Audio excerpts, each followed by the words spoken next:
Sadəcə 10 dəqiqə ərzində tavada rahatlıqla hazırlanan və dadı möhtəşəm olan bu pizzanı həm özünüz üçün, həm də ailəniz üçün hazırlayıb nuş edə bilərsiniz. İlk öncə zövqə görə ya kalbasa və yaxud da sosiskanı doğrayıb, öncədən yağ əlavə edilmiş və isidilmiş tavada hər iki üzərini qızardırıq. 2 ədəd yumurtanın üzərinə duz, istiot əlavə edib qarışdırırıq və tavanın hər tərəfinə yayırıq. Gözləmədən lavaşı üzərinə qoyuruq və hər iki lavaşların arasına mayonez, ketçup sürtürük. Pizzanı spatula yardımı ilə diqqətlə çeviririk, lavaşlar altda qalır, yumurta və kalbasa isə yuxarıda yerləşir. Yarım halqa doğranmış pomidorları və zeytunu düzüb üzərinə Holland pendiri səpirik.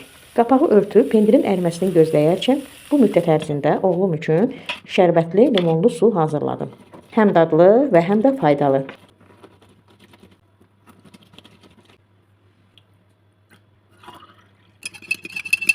Və artıq pizzamız hazırdır. Həm tez hazırlanan, həm də dadı möhtəşəm olan bu pizzanı hazırlayan hər kəsə nuş olsun.